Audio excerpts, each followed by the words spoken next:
may mga iba-ibang shift ng emotions. Early afternoon, I was hoping we'll be able to go home kasi magbe-bail kami. Pero pa late afternoon, alam mo kasi yung kalaban mo. So may feeling ka na may pasabog. So, inaabangan mo yung pasabog. And it happened. So, yun nga, back-to-back warrant. And then, kaya lang, di ba, ando ka pa rin sa parang, hindi na pala siya makakauwi. Dire-diretso na pa. So, anong sinabi niya sa'yo? Na, paano yung unang pag-uusap ninyo na, yun na nga, non-bailable, madidetain pala talaga siya doon at walang kasiguraduhan kung makakauwi agad. Paano yung pinag-usapan? Super emotional. Super emotional yung gabi namin. Never ako umiiyak sa harap ni Bong. Never. Even dati, pero yun kasi, syempre may sarili rin akong galit sa kanya before. Kasi yun, mixed yun eh. Mixed yun. So may galit kasi, babae ka, pero naawa ako sa kanya, you don't deserve this. Yun yung nakikita mo doon sa situation eh. Tapos, hindi mo siya iiwan at that point. So, yung iyak mo doon, halong galit and frustration. Pero hindi ko papakita yun sa kanya. But this time, hindi ko makuha yung tapang. Hindi ko makuha, hindi ko makontain. Buong, talaga, iyak lang kami ng iyak. Kasi yun nga, yung disbelief, grabe. Mas matapang ka kapag alam mo, controlled mo yung playing ground, yung this time, parang yun lang, hindi mo alam kung nasan yung kalaban. Tira lang sila na tira, tapos ina-attack ka. Ganun yung feeling. So yun, kaya very emotional. Mga mabilisang bilin kasi lagi kang merong every time. Siyempre, alam ko na ongoing to, but dahil nga positive ka, naniniwala ka doon sa justice, hindi ka na mapupunta doon sa mga, pag nakulong ako, no. Pero dahil andyan na, bigla yung mga bilin sa bahay, sa anak. Kumusta yung mga bata?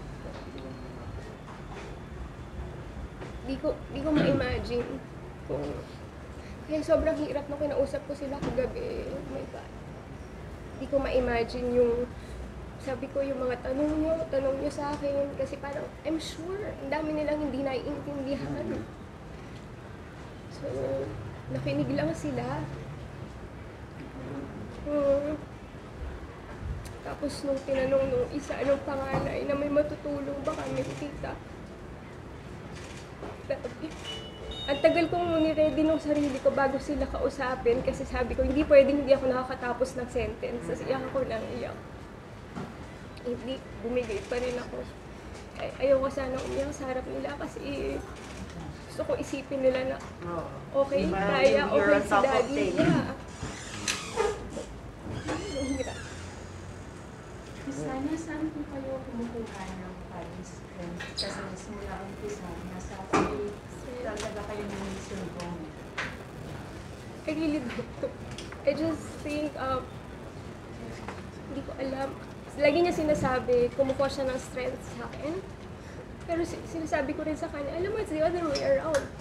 Sa'yo ko kumukuha ng lakas. Pag nakikita ko lumalaban ka, nakikita ko na malakas ka, may lakas din ko. Parang ganon. Yung mom daw niya, yung sobra yung galit, kaya patanggi na lang sa salita. Mom. Yung mother niya. Yes. Actually, si Bong, ayaw niya rin sana ma-involve yung, kasi hindi na rin sila bata, diba? Meron siyang biological mom and stepmom. So, hindi na sila bata to handle this kind of stress. So, as much as possible, kami na lang. But then, umabot nga dito, so, yun. Nag-anxiety at yung mom niya. So,